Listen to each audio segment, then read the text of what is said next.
தேவனுடைய பரிசுத்த நாமங்களுக்கு துதிகன மகிமை உண்டாவதாக. ரோமர் 1 அதிகாரத்திலே 1வது வசனத்துல 1வது காரியத்தை பார்த்தோம். இந்த நாளும் தொடர்ந்து 2வது 3வது காரியங்களை பார்க்க போகிறோம். 1வது வசனத்திலேயே இயேசு கிறிஸ்துவின் ஊழியக்காரனும் இயேசு கிறிஸ்துவின் ஊழியக்காரன் எப்படி என்பதை பார்த்தோம். அடுத்தது அப்போஸ்தலனாகும்படி அழைக்கப்பட்டவனும் தேவனுடைய சுவிசேஷத்துக்காக பிரித்தெடுக்கப்பட்டவனுமாகிய பவுல். அழைத்தவுடனேயே இவர் அப்போஸ்தலன் ஆகல்ல என்பதை இங்க சொல்றவார். அப்போஸ்தலன் ஆகும்படி அழைக்கப்பட்டவன் என்ன, அவர் இருந்த நிலையிலிருந்து அவர் தன்னைத்தானே அப்போஸ்தலனாக மாற்றும்படி கொஞ்சம் கொஞ்சமாக அந்த தன்னை அதுக்கு தகுதிப்படுத்தும்படி, அந்த அழைப்புக்கு பாத்திரனாக வாழ்ந்து காட்டும்படி, நிரூபித்து காட்டும்படி அழைக்கப்பட்டவர். அப்போஸ்தலன் ஆகும்படி அழைக்கப்பட்டவர் என்று சொல்லி போட்டு பவுல் அதற்குரிய வாழ்க்கைய வாழ்ந்து காட்டினார். எப்ப வாழ்ந்தாரு, எவ்வளவு காலம் எடுத்தாரு? தேவனை ஏற்றுக்கொண்ட உடனேயே இயேசுடைய ஊழியக்காரனும் அப்போஸ்தலனுமாக உடனடியாகவே அதற்குரிய வாழ்க்கைய அவர் வேதத்தின்படி வாழ்ந்து காட்டி அந்த வாழ்க்கையில அவர் தெய்வத்தை அறிவித்தார். பிரசங்கிக்கிறதோட பவுலுடைய ஊழியம் முடியல. நிருபங்களை எழுதுகிறது கூட அவருடைய ஊழியம் முடியல. தன்னுடைய வாழ்க்கையில அதை அவர் செய்து காட்டினார், வாழ்ந்து காட்டினார். இயேசு கிறிஸ்து ஊழியக்காரன் என்பதற்கு தகுதியானவர் என்பதை வாழ்ந்து காட்டினார்.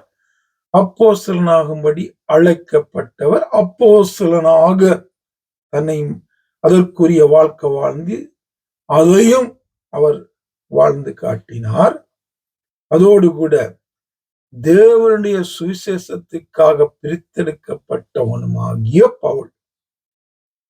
ஆண்டவர் இவரை பிரித்தெடுத்ததற்கு முக்கிய நோக்கம் தேவனுடைய சுவிசேஷம் இவர் மூலமாக சொல்ல வேண்டும் என்று சொல்லி, போக வேண்டும் என்று சொல்லி, இவர் மூலமாக அறிவிக்கப்பட வேண்டும். எது?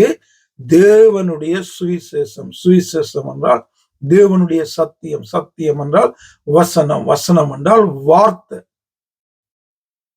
அதனாலதான் அவர் எப்பொழுதும் வார்த்தைக்கு முதலிடம் கொடுத்தார், வசனத்தை கொடுத்தாரு, சுவிசேஷத்தை அறிவித்தாரு, அதன்படி வாழ்ந்தார். இதுக்குத்தான் எங்களையும் ஆண்டவர் அழைத்திருக்கிறார். அவ்வளவு மட்டுமல்ல, எங்களையும் அழைத்திருக்கிறார் இயேசு கிறிஸ்துவின் ஊழியக்காரராக இருக்க வேண்டும் என்றும், அப்போஸ்தலராக நாங்க மாற வேண்டும் என்றும், அது மட்டுமல்ல, எங்களுடைய ஊழியத்துல சுவிசேஷம்தான் முக்கியமாய் இருக்க வேண்டும். அதைத்தான் முக்கியப்படுத்தி நாங்கள் ஊழியங்கள் செய்ய வேண்டும், அதற்காக நிற்க வேண்டும், பிரகாசிக்க வேண்டும். அது குறை வைக்காதபடி சத்தியத்தை சத்தியமாக எந்த சூழ்நிலையிலும், எந்த நேரத்திலும், எங்கும், எப்போதும் மாற்றாது புரட்டாது பிரசங்கிப்பதற்குத்தான் ஆண்டவர் எங்களை அழைத்திருக்கிறார், சுவிசேஷத்தை அறிவிக்க. இத பவுல் தன்னுடைய ஊழிய தொடக்கத்திலிருந்து முடிவரையும் செய்து காட்டினார், நிரூபித்தார், நின்றார், வாழ்ந்தார். அதாலதான் அவரால் அப்படி சொல்ல முடிகிறது. அப்போஸ்தலர் 20வது அதிகாரத்துல அவருடைய வாழ்க்கையில நாங்க அதை பார்க்கலாம்.